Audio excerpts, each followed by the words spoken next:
Hi hello ಎಲ್ರಿಗೂ ನಮಸ್ಕಾರ. ಎಲ್ಲರೂ ಹೇಗಿದ್ದೀರಾ? ದಿವ್ಯಶ್ರೀ ಬ್ಲಾಗ್ಗೆ ನಿಮಗೆಲ್ರಿಗೂ ಸ್ವಾಗತ. ಇವತ್ತಿನ ವಿಡಿಯೋದಲ್ಲಿ ಹಾಗೆ ತಮ್ಮನೇಲಲ್ಲಿ ನೋಡಿದ ಹಾಗೆ ಹೀರೆಕಾಯಿ ಪಲ್ಯನ ನಾವು ಮನೇಲಿ ಹೇಗೆ ಮಾಡ್ತೀವಿ ಅಂತ ತೋರಿಸ್ತಾ ಇದ್ದೀನಿ. ಅದಕ್ಕೆ ಬೇಕಾಗಿರೋದು ಏನಂದರೆ ಹೀರೆಕಾಯಿ ಚೆನ್ನಾಗಿ ಒರೆದು ಸಿಪ್ಪೆನ ಮೇಲ್ಗಡೆ ಒರೆದು ಚೆನ್ನಾಗಿ ತೊಳೆದು ಕಟ್ ಮಾಡಿರುವಂಥ ಹೀರೆಕಾಯಿ, ಹಾಗೆ ಒಂದು ಈರುಳ್ಳಿ ತೊಗೊಂಡಿದ್ದೀನಿ ಮೀಡಿಯಮ್ ಸೈಜ್, ಹಾಗೆ 4 ಮೆಣಸಿನ್ಕಾಯಿ ಕಟ್ ಮಾಡ್ಕೊಂಡಿದ್ದೀನಿ, ಕೊತ್ತಂಬರಿ ಸೊಪ್ಪು, ಹಾಗೆ ಸಾಸಿವೆ, ಕರಿಬೇವು, ಸ್ವಲ್ಪ ಕಾಯಿ ತುರಿ. ಈಗ ಮಾಡೋದು ಹೇಗಂತ ನೋಡೋಣ. ಮೊದಲಿಗೆ ಗ್ಯಾಸ್ ಸ್ಟವ್ನ ಆನ್ ಮಾಡಿಕೊಂಡು ಒಂದು ಬಾಣಲೆನ ಇಟ್ಕೊಂಡು ಬಾಣಲೆ ಕಾದ ನಂತರ 4ರಿಂದ 5 ಸ್ಪೂನ್ ಎಣ್ಣೆನ ಹಾಕ್ಕೊಳ್ಳೋಣ.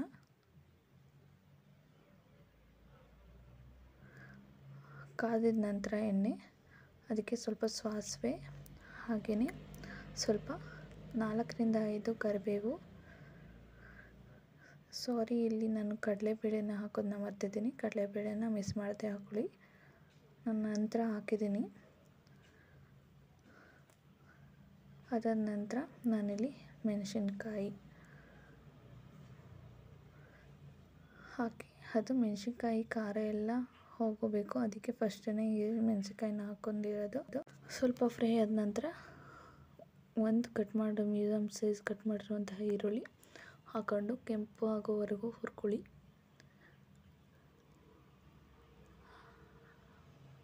ಕೆಂಪಾದ ನಂತರ ನಾನಿಲ್ಲಿ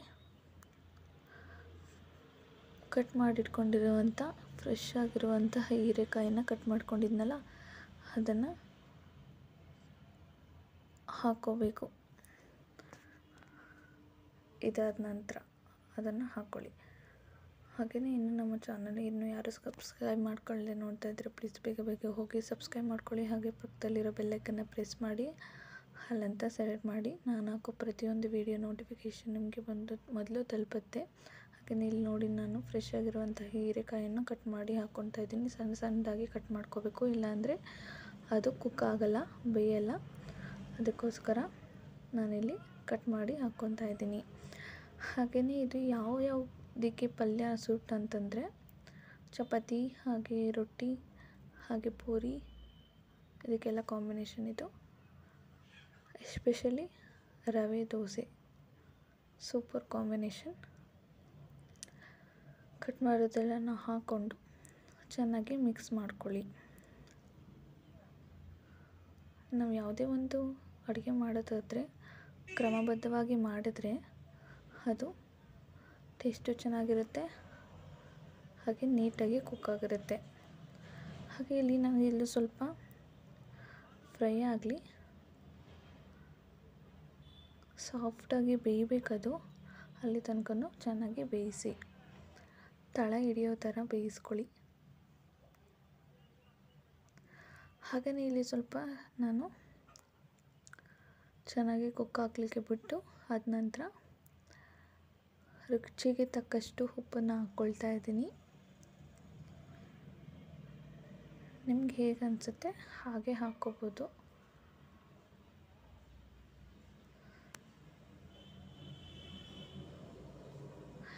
ಇದು ತುಂಬಾ ಒಳ್ಳೆಯದು ಆರೋಗ್ಯಕ್ಕೆ. ಹಾಗೆಯೇ ಕೆಟ್ಟ ರಕ್ತನ ತೆಗೆದು ಶುದ್ಧ ರಕ್ತನ ಕೊಡುತ್ತೆ ಈ ಹೀರೆಕಾಯಿ. ಆದಷ್ಟು ಹೆಲ್ತಿಯಾಗಿರೋ ಫುಡ್ನ ತಿನ್ನೋಕ್ಕೆ ಟ್ರೈ ಮಾಡಿ. ಹಾಗೆ ಇಲ್ಲಿ ಸ್ವಲ್ಪ ಕುಕ್ ಆದಮೇಲೆ ನಾನಿಲ್ಲಿ ಕಟ್ ಮಾಡ್ಕೊಂಡಿರುವಂಥ ಕೊತ್ತಂಬರಿ ಸೊಪ್ಪನ್ನ ಹಾಕ್ಕೋತಾ ಇದ್ದೀನಿ. ನೀಟಾಗಿ ಕುಕ್ ಆಗೋಕ್ಕೆ ಬಿಡಿ ಅದನ್ನು. ಹಾಗೆಯೇ ನಾನಿಲ್ಲಿ ಕಾಯಿ ತುರಿನ ಹಾಕ್ಕೋತಾ ಇದ್ದೀನಿ. ನೀಟಾಗಿ ಹೇಳಬೇಕು ಅಂದರೆ 2 ಹಿಡಿಯಷ್ಟು ತೆಂಗಿನಕಾಯಿನ ಹಾಕ್ಕೊಳ್ಳಿ, ತುಂಬಾ ಚೆನ್ನಾಗಿರುತ್ತೆ ತೆಂಗಿನಕಾಯಿ ಜಾಸ್ತಿ ಹಾಕ್ಕೊಂಡ್ರೆ. ಅದಕ್ಕೋಸ್ಕರ ಈಗ ಚೆನ್ನಾಗಿ ಕುಕ್ ಹಾಕಲಿಕ್ಕೆ ಬಿಡಿ. ನಾನು ಆಗಲೇ ಹೇಳ್ದ ಹಾಗೆ ಕಡಲೆಬೇಳೆನ ಮಿಸ್ ಮಾಡಿದ್ದೀನಿ. ನಾನು ಸಪ್ರೇಟಾಗಿ ಆಯಿಲಲ್ಲಿ ಫ್ರೈ ಮಾಡಿ ಹಾಕಿದ್ದೀನಿ. ನಾನು ಹೇಳ್ದಾಗೆ ಮೆಣಸಿನ್ಕಾಯಿ ಹಾಕುವಾಗಲೇ ಕಡಲೆಬೇಳೆನ ಹಾಕ್ಕೊಳ್ಳಿ, ತುಂಬಾ ಟೇಸ್ಟಿಯಾಗಿ ಬರುತ್ತೆ. ಹಾಗೆಯೇ ಬೆಸ್ಟ್ ಕಾಂಬಿನೇಷನ್, ಹಾಗೆ ಹೆಲ್ತ್ ಕೂಡ ಒಳ್ಳೆಯದು. ಐ ಹೋಪ್ ಈ ವಿಡಿಯೋ ಇಷ್ಟ ಆಗುತ್ತೆ ಅಂದ್ಕೊಡ್ತೀನಿ. ಪ್ಲೀಸ್ ನಮ್ಮ ಚಾನಲ್ ಯಾರು ಸಬ್ಸ್ಕ್ರೈಬ್ ಮಾಡ್ಕೊಳ್ಳದೆ ನೋಡ್ತಿದ್ದೀರಾ, ಪ್ಲೀಸ್ ಬೇಗ ಬೇಗ ಹೋಗಿ ಸಬ್ಸ್ಕ್ರೈಬ್ ಮಾಡ್ಕೊಳ್ಳಿ. ಇಷ್ಟೊತ್ತು ವಿಡಿಯೋ ನೋಡಿದ್ದಕ್ಕೆ ಥ್ಯಾಂಕ್ ಯು, ಹಾಗೆ ಧನ್ಯವಾದ.